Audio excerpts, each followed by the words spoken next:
Yeah, yeah,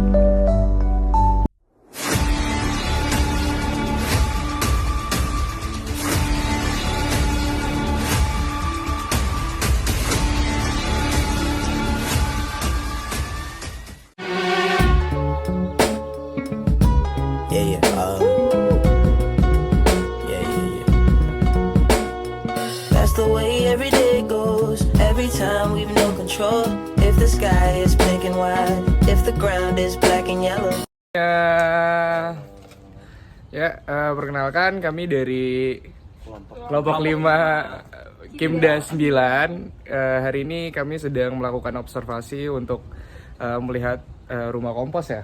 Ya betul. Selamat menyaksikan.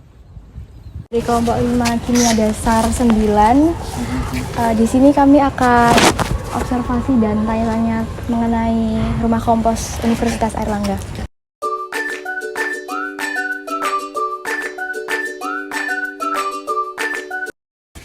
Sebelumnya saya akan bertanya, apa yang menginspirasi Anda untuk memulai usaha pupuk kompos ini? Sebenarnya yang memulai bukan saya pertama, karena saya kerja di UNER dari 2021. Setelah lulus di 2020 itu rumah kompos sudah ada di tempat pertama tuh yang di parkir bertingkat seperti itu. Jadi lokasi yang sekarang itu adalah lokasi pindahan ketiga kayak gitu. Jadi lokasi pertama di situ itu terus setiap perpindahan lokasi itu pasti ada pelebaran atau penambahan jumlah olahan yang bisa kita tampung. Jadi waktu di awal tuh kita cuma bisa 1 ton sebulannya, terus yang kedua tuh kita bisa sampai 2 ton, yang sekarang bisa sampai 3-4 ton gitu sih. Terus tujuannya adalah UNER ini sedang gencar-gencarnya ikut beberapa peringatan, salah satunya tuh yang bertemakan SDGs gitu. Dan salah satu aspek penilaiannya adalah bagaimana kampus itu bisa memanage si sampah yang dihasilkan, organik maupun anorganik. Makanya di area pengolahan ini ada pengolahan plastik, ada kompos pun itu bisa lewat Takakura ini atau lewat maggot gitu sih, seperti itu. Terus biasanya kalau buat pupuk kompos itu bahan yang digunakan apa aja dan itu berasal dari mana? Baik, jadi kalau bahannya tuh utamanya ada 2, jadi dari taman dan sisa makanan seperti itu. Tapi kalau kita main persentase, tamannya tuh 80%, sisa makanannya itu sekitar 20%. Karena sisa makanan ini sebagai bantuan starter bakteri aja sih, seperti itu.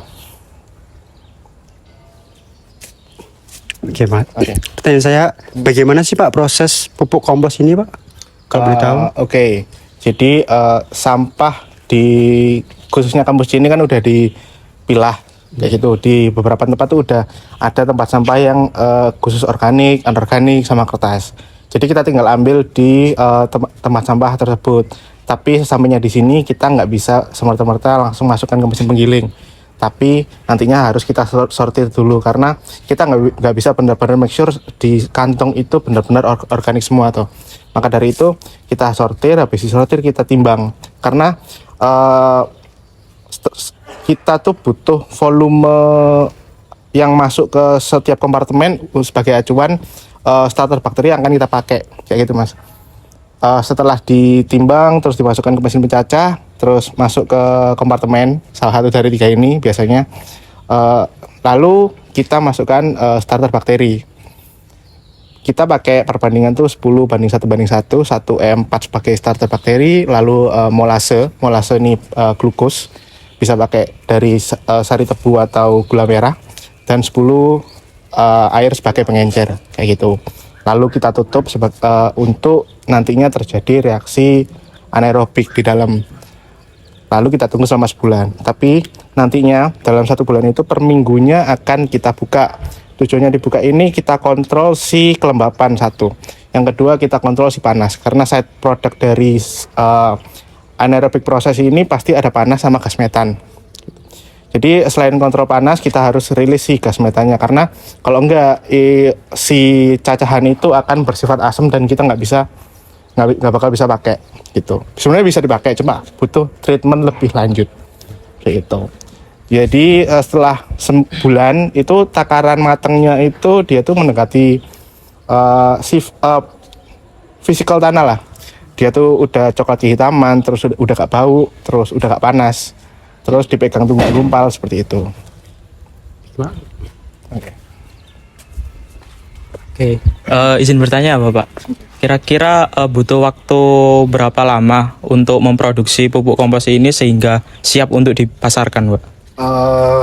Untuk pupuk kompos ini waktunya tuh sebulan. Tapi kalau dipasarkan kita nggak memasarkan, kita nggak menjual. Jadi sesuai yang saya bilang tadi awal, UNER ini ingin mandiri dengan apa yang dihasilkan kayak gitu.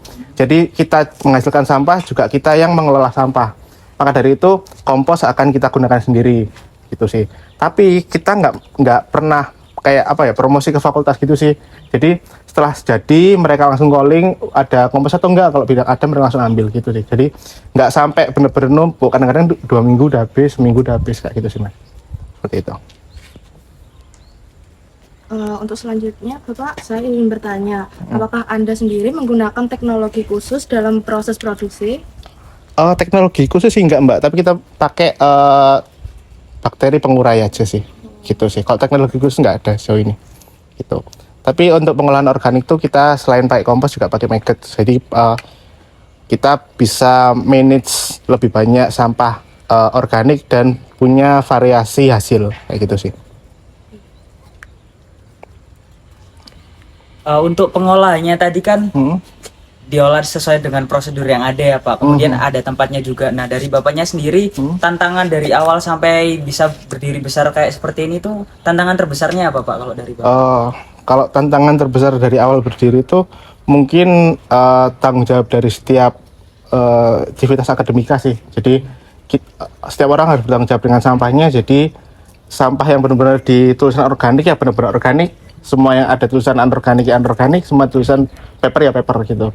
Karena itu sangat-sangat mempermudah untuk pengolahan gitu sih.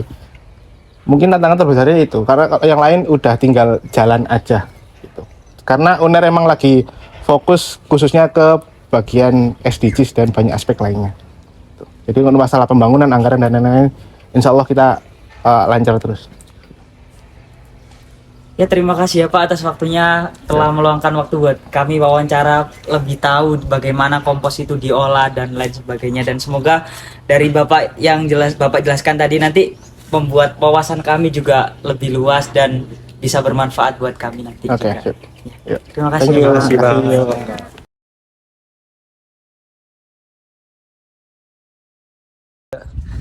Halo, sekian observasi dari kelompok kami. Terima kasih udah nonton. Dadah.